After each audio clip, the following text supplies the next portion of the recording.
আমরা গর্ব করে বলি আমরা হচ্ছি মানুষ, সৃষ্টির সেরা জীব, আশরাফুল মাখলুকাত। আমরা স্বাধীনভাবে চিন্তা করতে পারি, সেই চিন্তাকে পরিশ্রমের মাধ্যমে বাস্তবে রূপ দিতে পারি। আমরা পৃথিবীকে বদলে দিতে পারি, আমরা চাঁদে চলে যেতে পারি, আমরা মঙ্গল গ্রহে চলে যেতে পারি।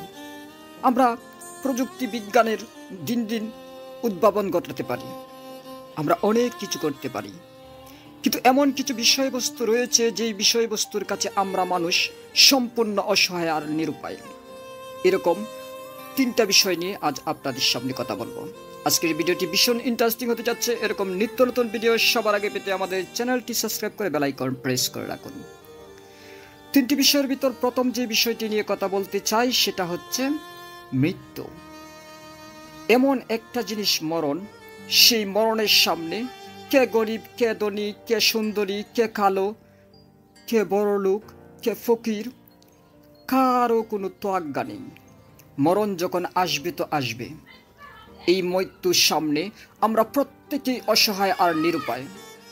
চিন্তা করে দেখুন, আমরা যেসব জিনিস তৈরি করি, সৃষ্টি করি, সেই সব জিনিসের আমরা একটা নির্দিষ্ট সময়ের জন্য ওয়ারেন্টি বা গ্যারান্টি দিতে পারি।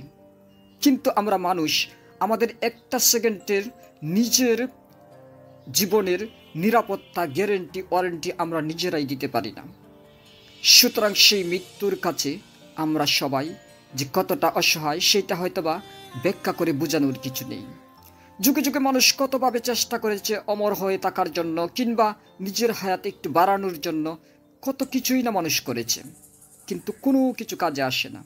কারণ আল্লাহ পাক রব্বুল আলামিন পবিত্র কোরআন শরীফে বলে দিয়েছেন, কুল্লু নাফসিন যায়কাতুল মাউত, প্রত্যেক প্রাণীকে তার মৃত্যুর স্বাদ গ্রহণ করতে হবে। এই যে আইন বা এই যে কানুন, সেটা আমরা কেউ চাইলেই পরিবর্তন করতে পারবো না। আমরা 50 বছর 100 বছরের স্বপ্ন দেখতে পারি, অথচ আমরা জানি না পরবর্তী মুহূর্তেই হয়তোবা আমাদেরকে মৃত্যুর কোলে ঢলে পড়তে হতে পারে। আমরা স্বপ্ন দেখি, একটা বয়োবৃদ্ধ মানুষের স্বপ্ন দেখে সে আরও কিছুদিন বেঁচে থাকবে, কিন্তু একটা শিশু যে কখনো কখনো মৃত্যুবরণ করে, সেটা তো আমাদের চোখের সামনে অহরহই ঘটে। আমরা কেউ পৃথিবী ছেড়ে যেতে চাই না, কিন্তু আমাদেরকে চলে যেতে হয়। যখন মৃত্যু আমাদেরকে হাতছানি দেয়, তখন পৃথিবীর সকল মায়া, সকল বন্ধন, সকল শক্তি, সকল ক্ষমতা সব কিছু বেনিশ হয়ে যায়।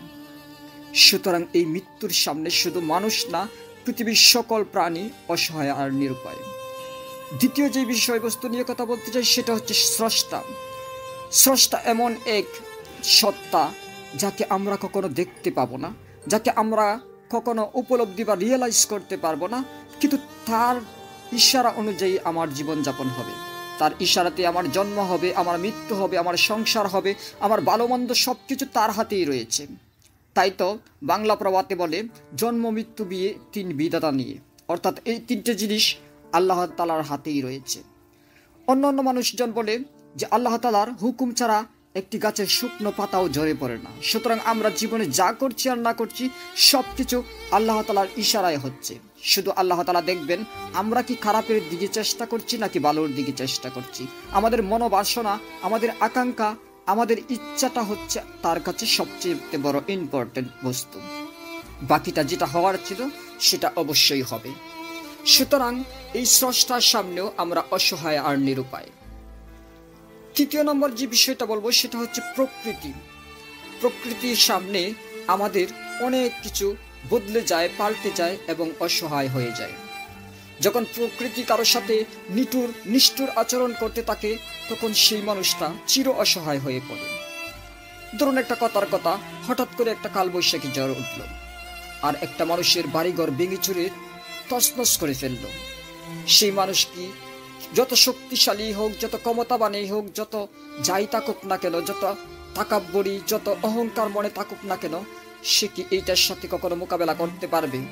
যদিও আমাদের দেশের সরকার মাঝে মাঝেই বলে যে সাইক্লোনকে মোকাবেলা করার জন্য আমরা প্রস্তুত, আমরা ভূমিকম্পকে মোকাবেলার জন্য প্রস্তুত, আমরা ঘূর্ণিঝড়কে মোকাবেলা করার জন্য প্রস্তুত। কিন্তু আল্লাহ তাআলা চাইলে তো তার চাইতে শতগুণ বড় ক্ষমতাশালীকে মশা দ্বারা কিংবা আবাবিল পাখি দ্বারা নাই করে ফেলেছে পৃথিবীর বুক থেকে, কিংবা পানি দ্বারা ফেরাউনের মতো মহা বড় বাদশাকেও হচ্ছে যে নিঃশেষ করে ফেলেছে।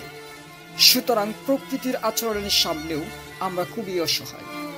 গ্রামাঞ্চলে মাঝে মাঝে একটা কাহিনী ঘটে হুটহাট এক একজনের ঘরে আগুন লেগে যায়, আর সেই আগুনে পুরো বাড়িঘর পুড়ে ছাই হয়ে যায়। সেই রকম প্রকৃতি যখন আমাদের সাথে রূঢ় আচরণ করে, তখন আসলে সেটার সামনেও আমরা বড্ড অসহায়। এরকম আরো অনেক বিষয়বস্তু রয়েছে যেগুলোর সামনে আমরা মানুষ বড্ড অসহায়, নিরুপায়, এবং সেখানে আমাদের করার কিছু থাকে না। তারপরেও আমরা গর্ব করি, অহংকার করি, এবং আমরা নিজে কত বড় সেটা প্রমাণ করার চেষ্টা করি। কিন্তু আল্লাহ পাক রাব্বুল আলামিন জানিয়েছেন নবীর মাধ্যমে যে অহংকারী ব্যক্তি কখনোই মুমিন হতে পারে না। যে অহংকার করলো সে যেন আল্লাহ তাআলা চাদরকে নিয়ে টানাটানি করলো। সুতরাং অহংকার কিছুতেই আমাদের মনে নিয়ে আসা যাবে না। এরকম বিষয়বস্তু দেবে আমরা কত ক্ষুদ্র, আমরা কত অসহায়, আমরা কত নিরুপায়, সেটা যদি আমাদের হৃদয়ে স্থান করে নিতে পারি, তাহলে আল্লাহ তাআলার শুকরিয়া আদায় করতে আমাদেরই জন্য সহজ হবে। তো আজকের এই বিষয়বস্তু সংক্ষেপে কতটুকু বোঝাতে পেরেছি, যদি সামান্যতম ভালো লাগে তাহলে অবশ্যই ভিডিওতে লাইক দিবেন, বন্ধু বান্ধবের সাথে শেয়ার করবেন। আপনাদের কমেন্টস এবং সাবস্ক্রাইব আমার একান্ত চাওয়া রইল। সকলে ভালো থাকবেন, সুস্থ থাকবেন। কথা হবে নেক্সট টাইম। আজকের মতো বিদায়, আল্লাহ হাফেজ।